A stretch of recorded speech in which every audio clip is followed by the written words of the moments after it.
Aduh, makasih banget loh aku udah boleh kesini nih. Gimana sih ceritanya tentang bengkel dia ini?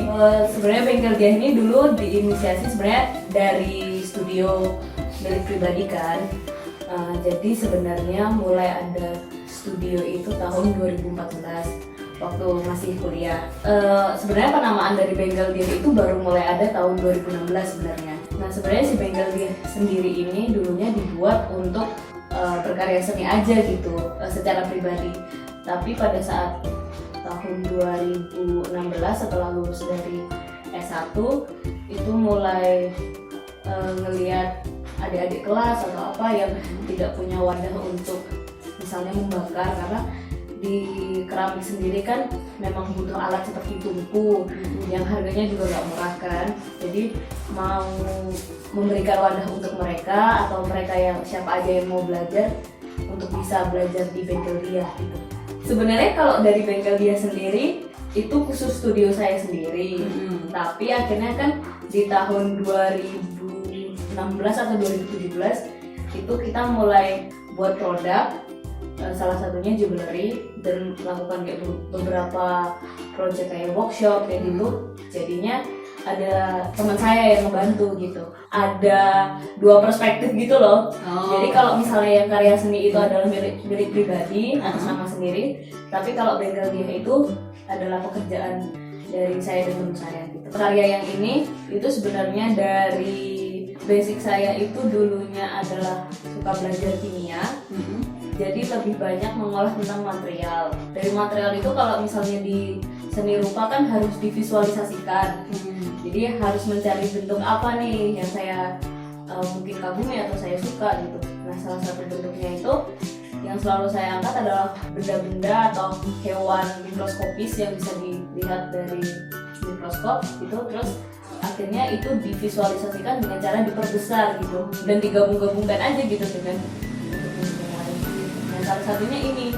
Jadi ini sebenarnya idenya itu dari plankton, dan karena saya waktu itu sedang mengkritisi tentang makanan, akhirnya saya gabungin tuh antara plankton sama donat. Gitu. Iya. Oh, ada ceritanya kenapa donat gitu ya.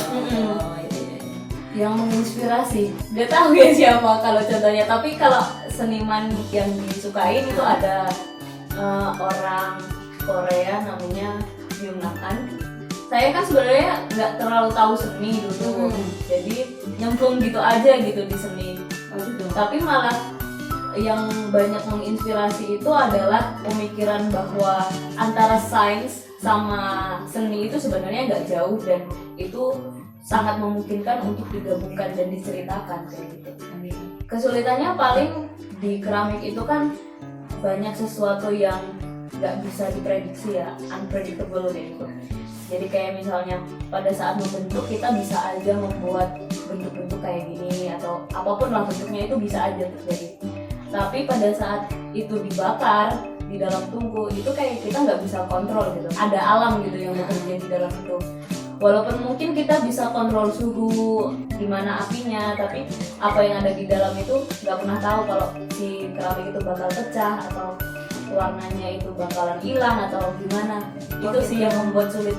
Kadang di percobaan pertama bagus, tapi ternyata di percobaan kedua nggak seperti itu hasilnya. Itu sering banget terjadi. Kalau udah dibakar nih, itu bisa kayak di recycle lagi gitu nggak? Bentuk lagi? Nggak bisa. Berarti dia seperti waste aja ya, buang. Kalau pameran paling di Indonesia, di Jakarta, di Jogja itu banyak, di galeri-galeri di Jogja, di Jakarta paling di Galeri Nasional gitu. Kalau di Jogja sendiri responnya sangat baik sih. Jogja, Jakarta itu responnya baik untuk mereka hadir dan mengapresiasi itu sangat baik. Oh iya, nih ada yang tanya nih, seni itu banyak, kenapa ngambilnya kok keramik gitu?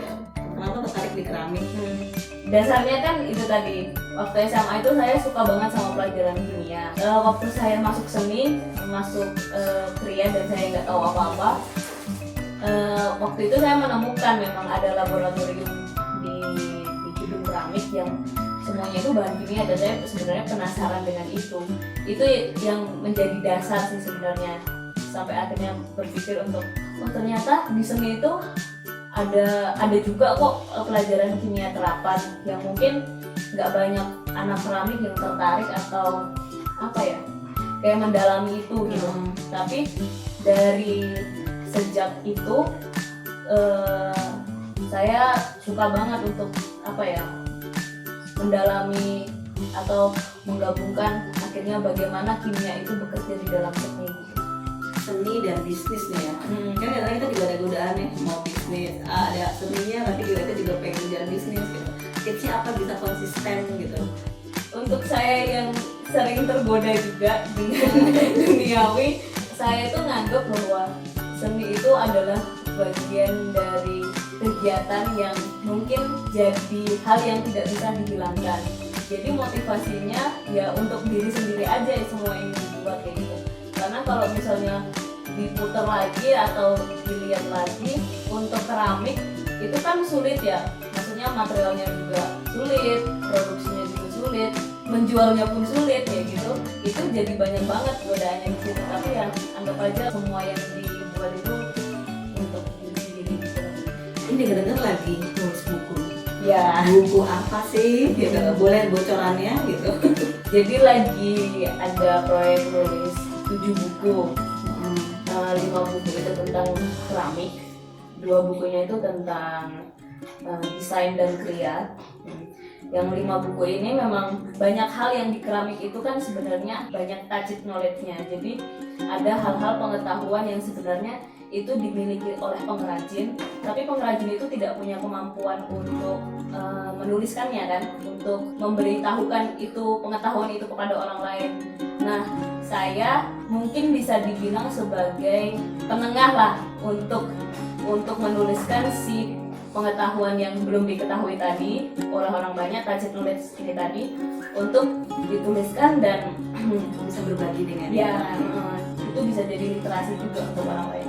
Tapi itu bertahap sih. Jadi maksudnya setiap saya udah selesai nulis buku itu langsung kayak di story aja gitu. Oh gitu. Kayak anting nih yang saya pakai itu semua buatannya Mbak Dian atau gimana? Enggak. Jadi saya dan teman saya itu yang berkolaborasi untuk buat itu, untuk membuat kayak gini.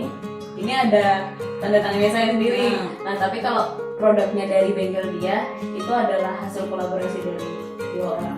Satu lagi namanya Mas Feros. Boleh dipanggil boleh Mas Feros? Silahkan.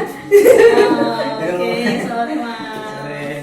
Jadi ini Mas Feros salah satu bagian daripada bengkel dia yang jobnya adalah membuat bentuk-bentuk dari bengkel dia seperti yang dipakai ya. Oh gitu. Kalau saya lebih ke warna, gitu. finishing itu saya. Tapi kalau bentuk-bentuknya dari Mas Feros. Kalau yang dipakai ini itu yang produk-produk yang udah kita hasilkan itu kan pakai tanah porselin, dia tanah yang warna putih, dan kita langsung campur si tanah itu dengan warna. Jadi kalaupun si keramik itu pecah sampai dalam, dia misalnya warnanya hijau akan tetap hijau gitu, karena dia udah tercampur gitu ya. Kalau pas lagi yang bentuk-bentuk tadi tuh itu ada kesulitannya nggak sih nanti? Dia kan tipis-tipis gitu lah, terus pecah atau gimana gitu tuh, gimana tipsnya sih bisa lucu sih kalau nggak bentuk-bentuk kayak gitu? Kalau untuk aku sih setiap material itu masing-masing kesulitannya dan kelebihannya gitu.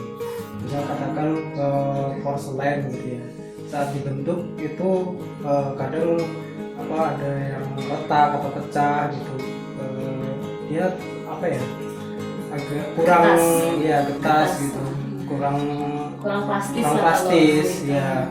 Nah, kalau di stoneware mungkin akan lebih fleksibel gitu untuk dibentuk gitu dan lebih mudah. Tapi akhirnya dari situ juga kita menemukan treatment untuk gimana nih caranya untuk ngalusin lagi permukaan yang retak-retak atau gimana gitu.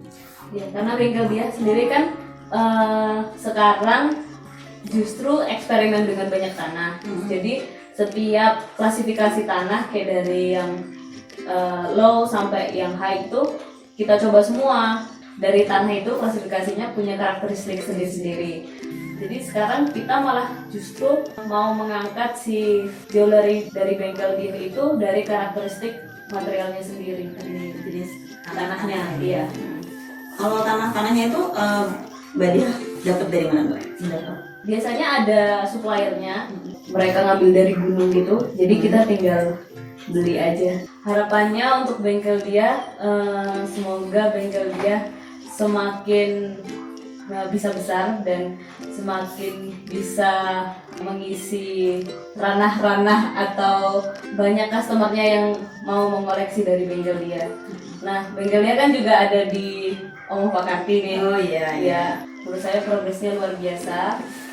Jadi semoga Omong Pak Karti juga bisa mewadai crafter-crafter yang membuat barang-barang handmade, produk handmade untuk bisa dikenal banyak orang. Oke, amin. Sekarang kita mau ke bengkel dia beneran nih Mbak, ke tempat kerja Mbak Dia, boleh lihat-lihat ya. Boleh dong.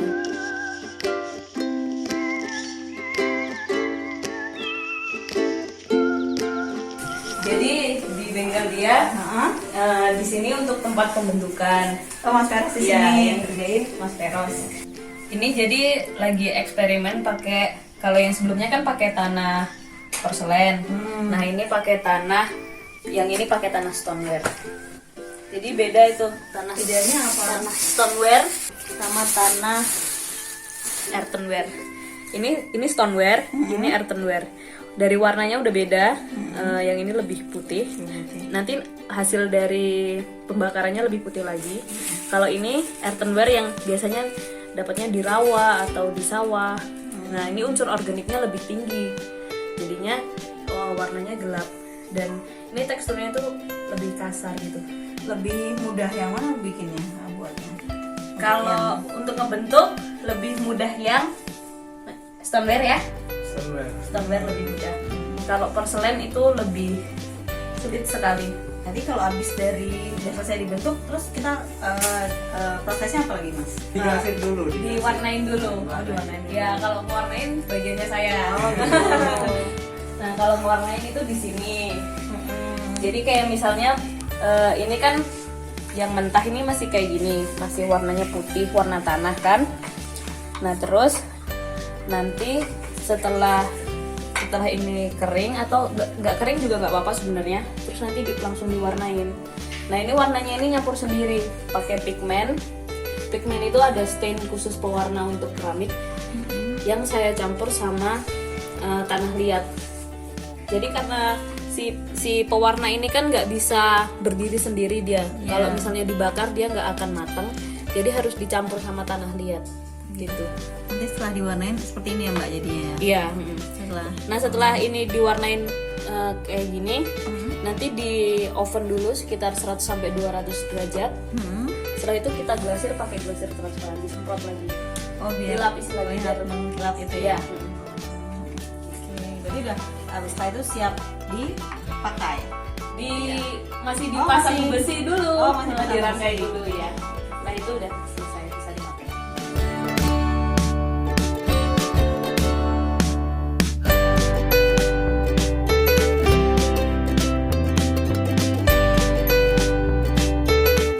Mbak Dia, Mas Feros, makasih banget loh. Aku tuh udah bisa melihat Sama-sama. masuk ke bengkelnya, touring lah ya hari ini aku ke bengkel dia.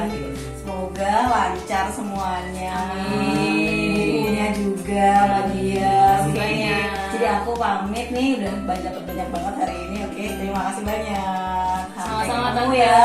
Ya, Oke, semoga dah. ilmunya bermanfaat. Oh iya. Dan terima kasih juga sudah berkunjung di bengkel dia. Iya, sama-sama. Iya. Sampai ketemu lagi ya Mas. Iya.